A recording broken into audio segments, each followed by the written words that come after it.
Welcome to Saltgrass, a show about how local communities can engage with the climate crisis at a grassroots level. My name is Ali Hanley. This is the last episode of the 3 I'm doing about housing solutions in my local community. I recommend that you go back and listen to the first 2 episodes if you haven't already. If you're listening from a podcast app, you know what to do. And if you're listening on the radio, you can hear the first 2 episodes at saltgrasspodcast.com or on your preferred podcasting app. Just in summary though, in the first episode we heard about how housing density and housing justice are critical climate responses, and we unpacked all of the various reasons why different people might find housing security elusive, and also some of the societal and systemic problems that we need to work out. In the second episode, we met the 2 researchers from RMIT University who approached me to collaborate on this topic of housing and who proposed that these 3 episodes be made.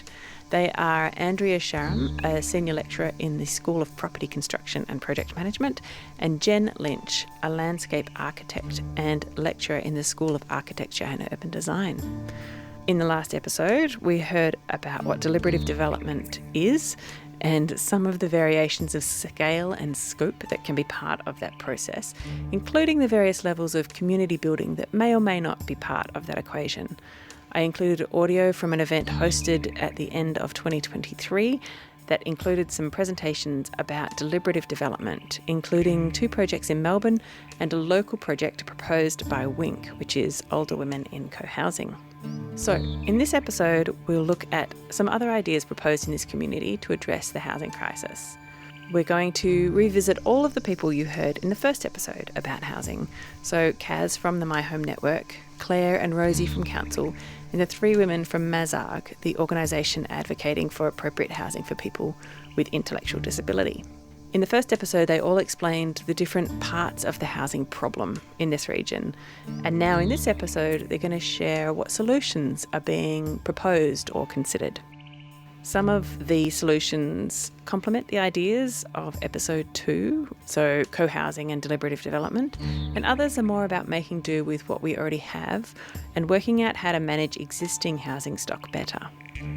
Before we get to any of that though, I want to acknowledge that Saltgrass is produced on Jara country, the home of the Dja Dja Wurrung. They have been zero waste ecosystem guardians and custodians of this land for countless generations and continue to lead the way and generously share their wisdom on how to live here better. I give thanks to them and honour Jandak, the country itself, and Jara elders past and present. Always was and always will be Aboriginal land. Salt. Salt of the earth. Salt. Salt. Grassroots. Grassroots. Salt of the earth people. Grassroots change. Saltgrass.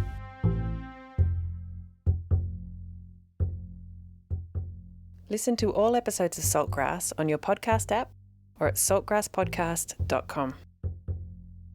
You'll remember that in the first episode of these 3 about housing, we spoke to 3 women from Mazarg, which is the Mount Alexander Shire Accommodation and Respite Group. They are interested in creating appropriate housing for people with intellectual disability. They've already achieved stage 1 of their plans, which was to build a respite house. Stage 2 is called Home of My Own, and that's what we're going to hear about now, which is a plan to build housing for adults with intellectual disability. And these are adults who until now have been quite dependent and living with their parents even into middle age. So what they need are housing options that offer ways that they can be supported to live pretty much independently. So this is Jan Steen, who is the president of the Mazarg Committee of Management, and you'll also hear some input from Jan Jenkins and Heather Morrison, who are both parents of adult children with intellectual disability. We've done lots of research. In 2015, with Bev Vines and myself, we did a project called Home of My Own.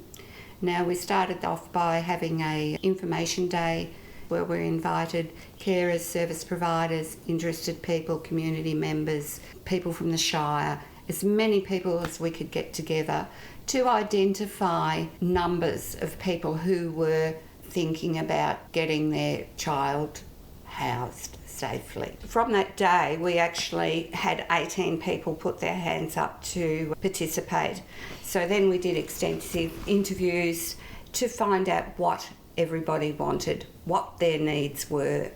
Everyone except for one person wanted to live in town with a friend or a couple of friends and have service providers come in and provide support for them so that they could be safe.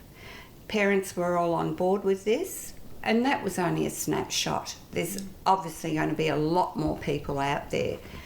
And even just from people getting together and having discussion, some people have actually gone ahead and done things themselves. There were two young chaps who wanted to live together.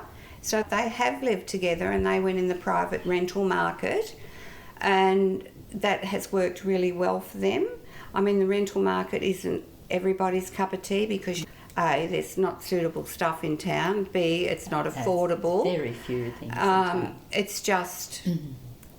It's very difficult, and you know, we've done things like we've been around to the real estate agents and we've talked to them and to make them aware how great tenants they are because they have a regular income, they're going to have support, all those things, but it's difficult. Now, there's been, from that 18 people, we did a review a couple of years ago, and there's probably only 4 or 5 from that original group who are now looking. It's not all positive, you know. Young people have ended up in nursing home because their parents have passed away. People have had to relocate out of our region because their elderly parents have died. Yes. We've had care recipients who have actually died before they've been able to find a home of their own. Now, the NDIS does fund some housing, but it's for people with extreme needs. It's 6% of all people on the NDIS who are eligible for funded bricks and mortar. So the other 94% have to find housing of their own some way or other. And look, we don't want people living in a cluster of just all disabled people. Our model, our original model, was a key ring model, which means like you've got a couple of streets, you might be in a little estate or something, and you might have one person at one end of the street or a couple in one end of the street, somebody else down the other end of the street and somebody a couple of streets away. And they might be living next door to somebody who's older who can't get their rubbish tins out. So, you know, the young fellas living there can take the bin out and then the people next door can just keep a little eye. But they'd have service providers in there supporting it. It's not meaning that the neighbours have to look after the people. It's about living in a village. In the real world. In a community. So you can see how the development they are planning sounds like something that could potentially become a deliberative development opportunity. Perhaps inviting people into a deliberative process would help them fund the project and get it across the line. I like this proposal because it not only takes care of people with specific needs, but also provides housing for the general community. You remember that smaller buildings and blocks of land, units, apartments and flats are what is so sorely needed in this region. And Mazag are not the only ones thinking about it. Council is also considering development that will give people more options for downsizing and will also provide some social housing for those who need it. This is Claire Richards, the housing broker for the Mount Alexander Shire, and Rosie Anea, who was the mayor at the time of recording. This is one of the ones that has just been great so far. Yeah. We're so hopeful that it will just come to fruition and will provide housing into the future for our community. So there was a piece of work done on what land council had and what land could be suitable for social and affordable housing. And some of the sites that were identified were where the TAFE building is on Templeton Street, so kind of across from Community House, and also the council car park behind the Civic Centre. So those two places across the road from each other. Yeah. And so what we're aiming to do is activate air rights above those sites. So we will retain ownership of the bottom floor for our car park and either TAFE or something in that building, and then the housing provider will construct apartments on those sites. It's interesting, that area. The police station's really modern and Castlemaine is quite old school. Like a lot of the buildings are heritage and old and have that aesthetic. Well, there were some concerns around heritage. There always will be. We have a primarily heritage town. But it doesn't mean you can't do anything. I think people see heritage and they go, oh, it's just too hard. But it does not mean you can't do anything. You just have to consider it in whatever you're doing and make sure you're being respectful. It's not the centre of town, which is much more where the strip of shops is and where the information building is and the park. And that will retain its sort of small town, old school feeling. But it's so central what you're talking about, and that is so convenient for people. I mean, that one's been pretty exciting, and I think this came through council last year. And, you know, and we were all very excited to move ahead. Obviously, we know we need to chuck in an amount of money if it comes to fruition as well. So we've got a pre-commitment of $5 million, which is a huge amount of money for us. We're a small shire. We have a small budget. We do a lot with what we have. For us to pre-commit that much money is meaningful, I think. The message with any of this housing is that if it's built on council land, as is the case with Templeton Street, then part of that process is that the housing is long-term, ongoing, affordable housing. Between Mazarg, Council and Wink, it looks like we'll be getting more small-scale accommodation, which is so necessary to ensure appropriate housing is available in this region. But building more new flats, apartments and units is not the only answer. There are other ideas, some of which may help people find housing a lot sooner than waiting for developments to happen. It's important to keep in mind that utilising existing buildings, retrofitting old houses, and working out ways to keep people in their homes are also really good solutions in the housing shortage. Kaz from the My Home Network explained to me some of the more creative ideas people have been talking about. We're a small network. We don't have funding. We don't have a lot of resources. So it's about how can we be really clever or strategic about getting housing now? Like, we need housing now. Hopefully we get a whole heap of social housing coming here, but it's going to be 5 or 6 years down the track before you get bricks and mortar on the ground. So we realised that there's like about 1,100 vacant dwellings in the Shire. And when I say vacant, the state government definition is it is vacant as per water usage or whatever, at least 6 months a year. So it might be people who live half the year in Queensland and half the year down here. Yeah. Or it's a weekender. Yeah. Now, and we don't know. We can't get segregated data on what the vacant dwellings are, if they are weekenders or whatever. But saying that, because of 6 months, they are not primary Airbnbs. Yeah. Because somebody lives in a primary Airbnb, and they're probably not secondary Airbnbs because they would get used in a lot more. So we know out of that 1,100, we go from about 175 to 212, 220 Airbnbs in the Shire. So there's a significant number of vacant dwellings. So what we thought was, we've seen from other states and other shires, during the bushfires, during the floods, when councils put out an appeal to release those vacant dwellings, they often got a reasonable response. They released 50, 60, 80, sometimes hundreds of homes. So we thought, if we can have respectful, considered conversations with those owners, find out what the friction points are if they're not keen, just build up a bit of evidence, understanding of how can we do this better. We basically had conversations through trusted people just saying, hey, if you know someone with a vacant dwelling, love to have a conversation, understand why it's not being rented out. Would they consider it either as an affordable rental or transition housing for the housing team? Because we're in dire need of more and better quality crisis and transition housing. So I suppose, we're seeing it in that arc of all of this integrated and interlinked. It's great if we get more crisis housing, but then we need more transition housing, then we need more affordable rentals for them to get a bit of stability in their life, as well as wraparound supports. So we've managed to get 5 vacant dwellings released as affordable rentals and 3 or 4 released as transition housing, and potentially 2 more. There's conversations going on there, yeah. Because I think in this Shire, 90% of our tenants cannot afford their rental, which is horrendous. They are affording it, but it puts them under great stress. Yeah. A lot of them, it's over 60, 70% plus of their income, which is mad. It's absolutely mad. Yeah. And there's lots of reasons why people don't want to move away too. Very absolutely important reasons, like their whole community's here. Their friends, family, their supports, their kids are at school here. They've got relationships. And aside from that sort of work of investigating potential existing housing stock that might be opened up, what else is My Home Network doing? Ensuring that we can support people ageing in place. Part of our thing about using current housing stock to better capacity, so home share is, and we're actually calling it home share community, not a home share programme, because we don't see it as a service. It's often working with what's called a householder, who's somebody who wants to remain living independently in an appropriate way in their house, but they need a little bit of practical assistance and maybe a bit of company. So this is someone older? Yeah, older, or sometimes it's somebody who identifies with a physical or intellectual disability, or women. There's now, in metro situations, there's women with women home shares. And increasingly refugee and migrant situations. So the refugee and migrant may be the home sharer who comes and lives with somebody.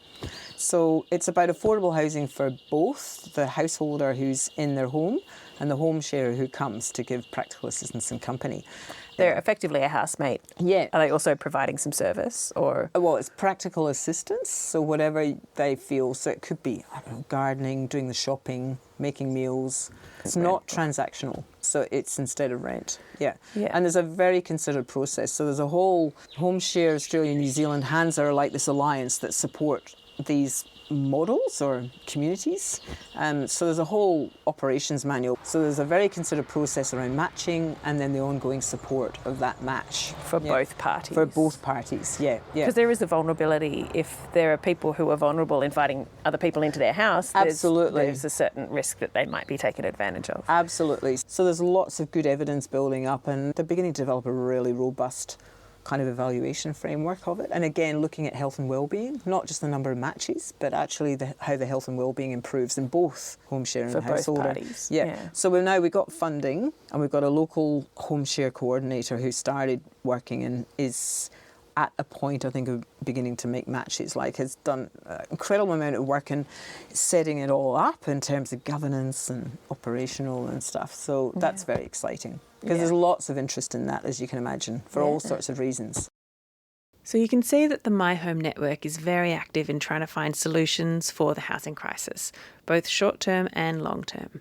It's worth noting that they're now establishing a working group to look at deliberative developments, which will be a means by which people interested in joining a potential deliberative development or co-housing group can find each other. Similarly, Council really is prioritising housing, and sometimes that looks like planning multi-level developments, as we heard earlier, and sometimes that looks like changing local laws to help make some alternative types of housing more possible. So this started really with conversations with community members and particularly some advocacy from existing tiny home owners and people within My Home Network in the Tiny Homes Working Group, and really putting into councillors' minds, why can't it be a bit easier than it is? And so one of my colleagues, Councillor Driscoll, put in a notice of motion to say, let's explore what can be done. Is there more that we can do? And so that was the beginning of it, and our team went away and did some research and came back to us with the most we could do within the confines of the local law. Again, this is a bit of a complicated one, but basically the local law cannot conflict the planning scheme and it cannot duplicate the planning scheme. So it has to be something completely separate from the planning scheme, and it's really hard to keep away from the planning scheme in terms of dwellings and stuff, which tiny homes on wheels are not considered to be. So basically, as soon as something becomes a dwelling, it triggers the planning scheme. As soon as there is a commercial element to a house, it triggers the planning scheme because of use. As soon as there is more than one tiny home on wheels, it triggers the planning scheme again because of use. So there are a lot of things that if we wanted to avoid the planning scheme, we just couldn't do. That's not to say that the planning scheme should be avoided. There is so much you can do in secondary dwellings and tiny homes within the planning scheme, but we now have a local law that says that you can camp or live in a caravan or in a tiny home on wheels on a property where there's an existing dwelling for an amount of time. You cannot do it permanently because then you would trigger the planning scheme, but we have removed a specific time frame and we've removed the need for a permit. So prior you needed a permit, you could only stay for 6 months at a time, maybe extending it to 2 years max, but it was very discretionary, so no security there. So what we're hoping that this will enable people to do is live on a friend or family member's property in a tiny home on wheels or a caravan until they figure out what to do next, or just to take the pressure off while they save, or family circumstances have changed. It just gives people options. And I think we were really clear from the start that we knew this isn't going to fix everything. Not everyone can live in a tiny home on wheels because it's just not suitable for everyone, but it's just another option.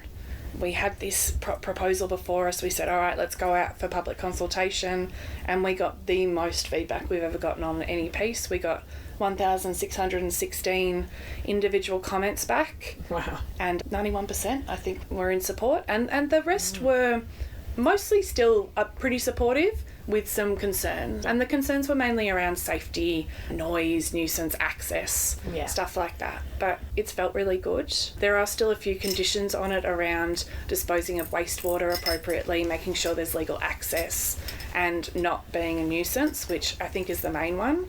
But people are happy. The community has responded well. We feel like we've done something meaningful. Yeah. So that one's been a bit of a great story. The one thing I get asked the most is how many people have kind of taken it up. But we don't know, because we're not asking for them to apply for a permit anymore. But, I mean, anecdotally, a lot. Yeah. And the number of phone calls, I was talking to our head of planning, and they were saying that the amount of inquiries, questions, just conversations they have with people just wanting to know how to do it and what's allowed has doubled, tripled, quadrupled. So more and more people are at least thinking about it, which is exactly what we wanted. Yeah, feels like a step in the right direction. And, you know, again, huge support from community, which is always a good feeling. What I really like about this story about tiny homes on wheels is that I know that it came out of a really strong grassroots movement of people advocating for this specific change. And it was a really strategic and purposeful collection of people working to make that happen and talking to council consistently over time. And then when council put out their community consultation feelers, that's why there was this extremely positive response. So it just goes to show how important it is for people in their local community to really advocate and talk to their council about the changes they'd like to see. Council have also just released a really interesting idea about a potential trust to be established to help ease the housing crisis. I think it's worth talking about briefly, and when I interviewed Rosie and Claire, this information was not public yet. So I'll just read something from the press release. So in a couple of months, Council will be considering and voting on whether to help establish the Mount Alexander Affordable Housing Trust, which is MAAHT. MART. It will be a charitable trust that will provide affordable housing solutions. The trust will achieve this by securing land that will then be used to develop housing on. It will accept donations of land or money from community members. The trust will then oversee the development of the housing, either by contracted builders or charitable housing partners. And once built, the housing will be managed in the long term by local or statewide charitable housing partners. But it can take lots of different shapes. So it could be community housing, which is rental housing for residents who are on very low to moderate incomes. Could be independent living, so secure rental housing for older residents, younger residents, or people living with disability. So assisting people to live independently who might otherwise find themselves dependent. Co-housing, so private living space with shared common facilities. Cooperative housing, a group of residents who want to work together to manage the housing. And community land organisations, which is residents who want to build their own homes on long-term land leases. The trust will serve the local community, and residents eligible for trust housing include, but are not limited to, people who are most at risk. So they've listed people who are living in poverty, people who are experiencing family violence, people who are ageing, residents with disability, residents with health problems, residents struggling to afford to live here via the private market housing. So as you can hear, they're really trying to find ways to help the most disadvantaged and vulnerable, which is so great. The trust is an idea being floated by council, and it will be voted on this June. So if you do live locally and want to know more, please contact Mount Alexander Shire Council. I've put the link to the press release in the episode notes. If you think this sounds like a good idea, then let them know. As we heard before around the tiny homes movement, community feedback really makes a difference. So local councils are quite small in the scheme of things. There's only so much they can do, but one thing they can do is talk to state and federal politicians and try to advocate for changes on a much bigger scale. And our local council has been very active on that front around housing.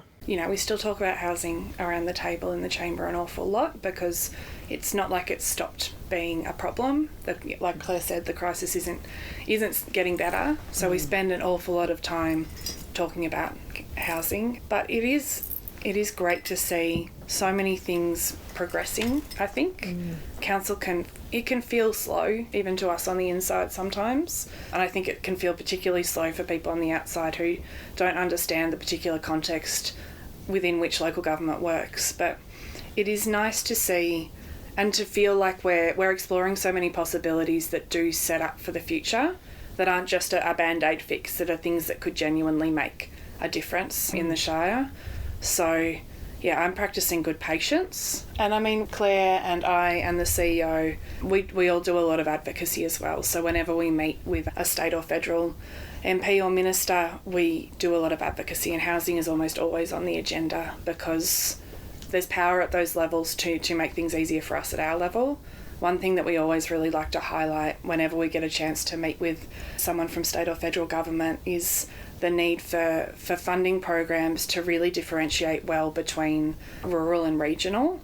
So often we get lumped in with regional, and so we're competing against places like Bendigo and Ballarat and other regional cities for funding opportunities, and our ability to deliver as much as they are is just, it's not the same. We're working at a very different scale than them often, and so often we don't meet the benchmark for the funding, whereas we know what it would mean for our community to have this. So a lot of the time we spend talking to people and saying, you really need to give us different opportunities than our regional cities, because our context is so different, and we're just going to miss out time and time again if you keep funding us this way.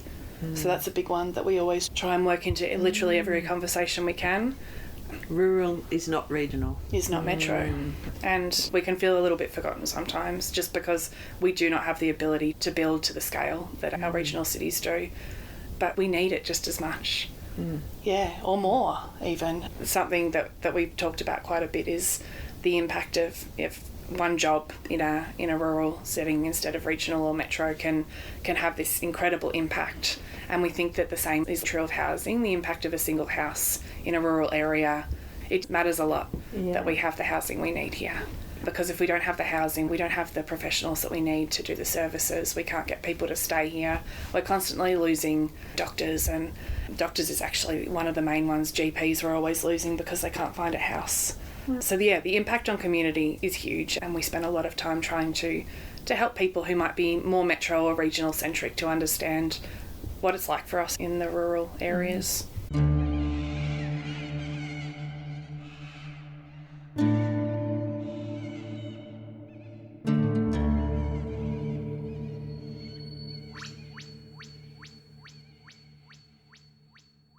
So in these 3 episodes about housing, we have heard from a lot of people who are working really hard to try and figure out how to make housing more affordable and more appropriate for lots of different people. And I thought it might be really good to hear from someone who's actually been in the thick of trying to find some housing, and that's my landmate Sophie, who lives here in a studio at the back of my property, and she's an old friend of mine. When she was struggling to find housing, I offered her the studio at the back of my place. I thought it would be good to hear from Sophie herself about all the different dynamics that were going into her decision making around housing and what it's felt like for her to be trying to find a home for herself and her children in this housing crisis. I was living with a partner 3 years ago, and we had a rental together, and that double income. It was during COVID, and the pressures of COVID made that dynamic just too hard, and so we decided to separate and live separately. I just didn't have enough money to afford a rental on my own, so I was living in a caravan on a friend's property with me and my 3 kids half the time, and that worked really well for a few years, and we totally would have stayed there, but council regulations put a lot of pressure on landowners of people living in caravans, even though we were using the toilet up at the house, and we had a grey water system, and it was all very safe. There's just regulations around it, which I think have changed now. They've done the tiny house laws, have shifted that a bit, but They you probably have. had to move out before that law change came through. Yeah, it was like a few months before the law change my came God. through. So it was a bummer. Yeah, but it became too hard for the landowners to navigate the council regulations around that, which, I imagine that's changed. I'm not across the rules around that now. yeah, I had to find somewhere else to live, and I had a complete meltdown about it. It was really stressful. My kids were just starting their year at school. I was still trying to navigate work, which I, work for myself, and so I don't have like holiday leave or sick pay or anything like that. My youngest was still at kinder, so only there a few days a week, while also looking for housing was really, really stressful, and there were days where I just couldn't stop crying. In Castlemaine at the time, the rentals had gone up significantly in price, so I was looking at like $400 or $500 a week, which was just way outside of my budget. I could For a 2 or 3 bedroom house. Yeah. And this was just a year ago, so it is quite recent. Yeah. This was a year ago. I worked out that I could hopefully afford about $300, and I looked at one 2-bedroom unit for $300 that was anyway, it just wasn't going to be workable for me and my 3 kids.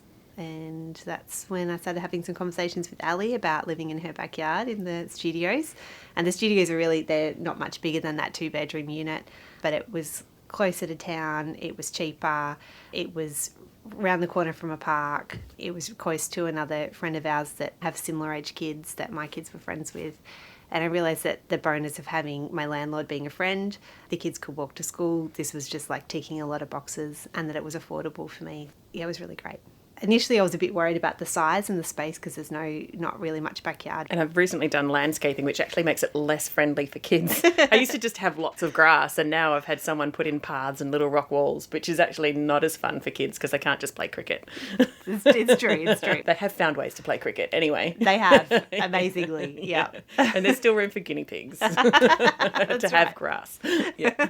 Yeah. So I had conversations with my kids about expanding their idea of what's our home space to include the park and include our friend's backyard who has a trampoline, and to include where they can get to on their bikes. And it took the kids a couple of months to really feel into that, but now they take themselves off to the playground by themselves, and they found ways to play cricket in the backyard. And we do go see our friend on the corner a lot. The kids cut through her place to walk to school and grab her daughter on the way through, and it's working really great. And was there a time when you were looking at maybe moving to another town? When I found out that I needed to move, I was asking around a lot for advice and if people knew of leads, and a few people suggested that maybe I'd have to move out of town, and I did explore that, looked at other towns that had more affordable rent, and I felt the kids already been bedded in this community and already be at school here, and they were already part of the football club and part of parkour, and they had established connections, and also the 2 dads in my family are still here and the kids spend half their week here, that if I moved out of town, our community's still here, and we would have just been drawn back here over and over, rather than like maybe having a whole new life in a new town that had cheaper rental and being able to establish connections there. I would have been like an outlier in that community and being pulled back into this one, but just with an extra driving time and just feeling isolated from the people that are part of my community. And as a single mum who doesn't have another adult around, it's much harder to do anything at night or in the evenings without my kids. Where I am here, there's been times when I've been able to go out, and Gemma's daughter's babysitting my 5-year-old next week while I go to a concert. Or just tell the boys, hey, Ali's going to be at home. If you need anything, go talk to her. That's right. Yeah. And they just hang out at their place, but they feel safe. Yeah. And they've got an adult to talk to if they need to. Yeah, that's right. That I can go to the shops and just leave them home for half an hour, and they've got Ali at the front, they've got Gemma on the corner, they can call me off the iPad, and I can just be home in 5 minutes. It just makes like flexibility and juggling and navigating regular life so much easier. Do you have any dreams of how you might like to live long term, like if you ever had a property, or do you feel like renting is something that you're happy enough to do for a while? Yeah, I think I fully let go of the idea of ever owning my own house. I think being a single mum, like having flexible work where I'm self-employed, just feels really important. Like if the kids are sick, that I can then shuffle my work and come home. So it just feels like that my life is not conduit with a full-time job that could pay a regular mortgage, that rentals and caravans and this kind of lower end scale is much better for my life, so that I can be there for my kids as they grow up and be available to them. And I asked the kids about like where was the favourite place they ever lived in, and their hands down favourite was the caravan. Like simple living, small space, big outside area to play. And they also love living here. And I ask them sometimes about the smallness of the space, and it doesn't bother them at all. Like, they love how close the park is. They love like how close they can be with each other. They, you know, like having their own room, I think freaks them out because they are so used to being If they had one room each. Yeah, they're so used to being around each other. And they also like set up camping. Like, you have your swag out for them in the backyard. And That's they love that too. They'll choose that. On the hot nights, they were just out in the swag, sleeping. So. Yeah, so it works. I think that's the benefit of this situation for me too, is having been in a partnership relationship and have that be really tricky and not work, and then wanting to heal and recover from that. Having my own space has been really great for myself to heal some of those things from being in a relationship, and then having a safe space for my kids where they just know it's just the one adult who's going to be talking to them and navigating things. Living alongside any adult that's come from a totally different background to you and has had totally different childhood experiences and totally different adult experiences, and then you try and live in the same house, you know, you often want different lighting, you've got different sound sensitivities, you know, like you've got different cooking needs, you sleep at different times, you know, there's a lot to navigate and balance. And when you kind of then bring 3 kids into the mix that also have all their own needs, you've got a lot of dynamics, and it can just put strain and pressure on any relationship. And in some ways, without sounding like a cynic, I actually think a lot of people could be living separately with their kids. And it's actually given space for me to have really good relationships with the dads of my kids, because we're not under stress of also trying to like live together, navigate finances together, argue over the dishes, work out how to parent together. We can sort of just do our own thing and then enjoy our relationship with each other and take that stress off and have connection with it. We feel like we've got the energy and space and time for it. There's been times when I've felt I really want to have my own house, and I have really let go of that. And I think what I've picked up in its place is a sense of security in the relationships and friendships that I'm building in this community, that I don't need a big house with lots of bedrooms. You know, like the cleaning alone would drive me crazy. But, you know, And you're a professional cleaner. I am. So, you know, like it's a professional observation. But yeah, that like I could have a small space and feel nourished by my connections and my community, and feel like my attachment is much broader now, instead of it being like attached to one house or having my own land, that I'm attached to like this whole community, and like that cafe that I love going to, and the library, and that walking track that I walk on regularly with a friend. Yeah, great. What's better go to work? That was fun. Yay! Thanks so much. Pleasure. All right, I'll see you later. See ya. Cover tonight sounds great. Yeah, great. All right, let's do it. So that was Sophie. As you can hear, she's not even feeling like she will ever have a home of her own, but she's also found a way to feel okay about that. And it brings to mind how Australia has quite different customs and legal frameworks around renting to some other places in the world. And I've read some things about how in Europe there are countries where renting is a much more long-term, stable and secure option for people. People can have long leases, 10 and 20-year leases, and they also have the right to decorate and modify their apartment or home as much as they like. There's stronger rights for the tenants. And it's a really different culture around the expectation of home ownership. In Australia, we all kind of feel like we should have a home or a property that we own, whereas over there, I was reading an article, which I'll put a link in the episode notes, and the article was saying that up to 80% of residents in Berlin are renters, and they're long-term renters. It's a very stable and secure way to live. And we don't have that here. So it is more tenuous, and you are more vulnerable as a renter in Australia than you would be if you lived elsewhere. And that is, again, about advocating for legal and cultural change and looking at how maybe we can shift some of those dynamics over time and create better frameworks to give security to tenants and renters in Australia. I love this idea that Sophie was just talking about, how the power that she has is her social capital rather than her assets and her financial capital. She really lives that. She is so beautifully connected to so many people. When we were considering her moving in, we attempted to have some very honest conversations about how living together might impact our friendship and how we would handle that and what we would do if anything awkward came up. And we've had a couple of touching base kind of conversations just to double check that things are going well.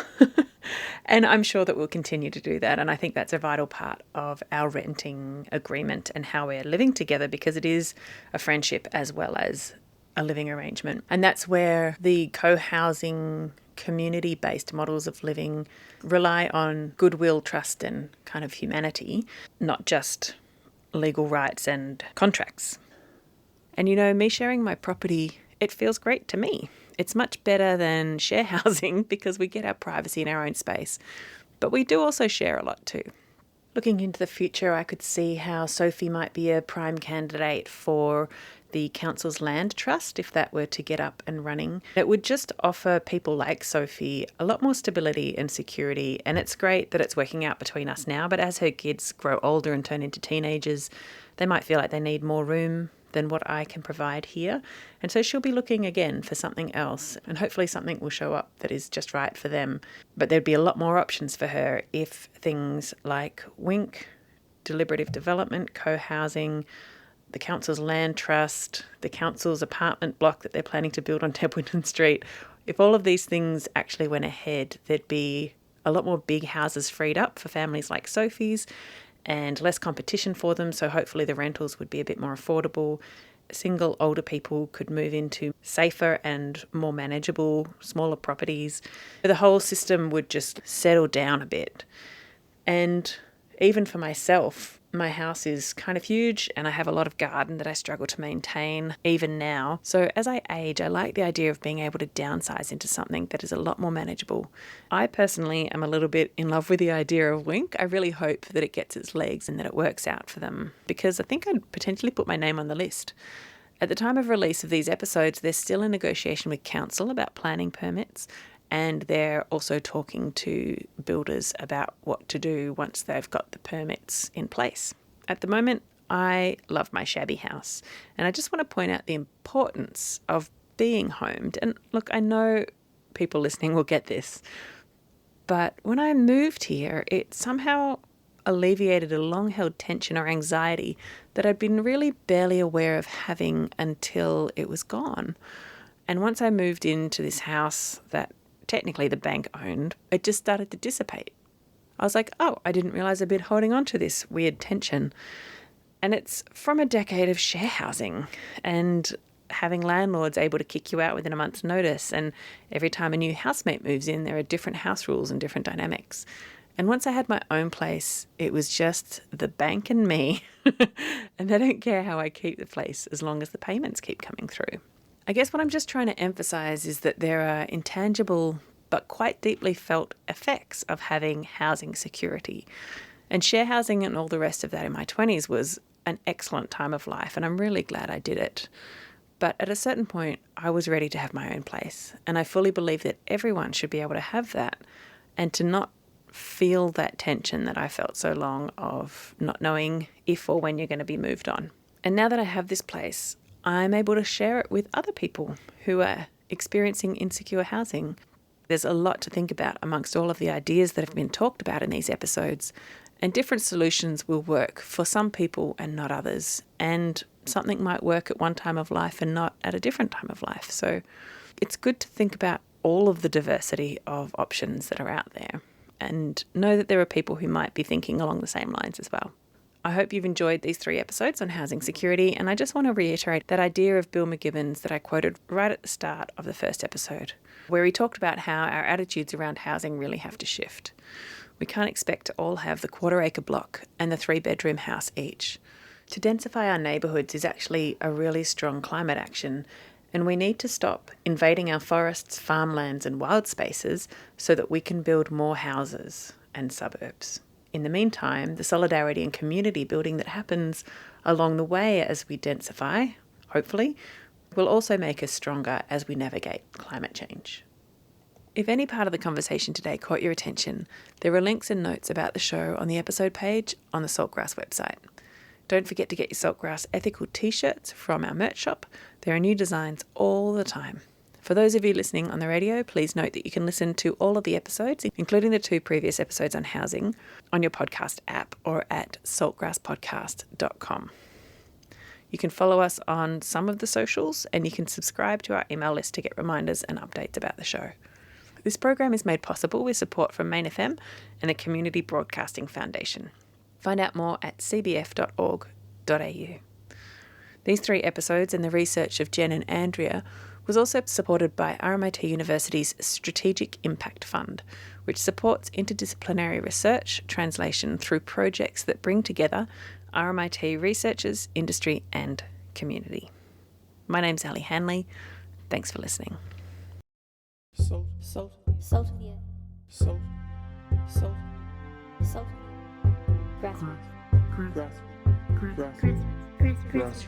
Grassroots. Salt of the earth people. Grassroots change. Saltgrass.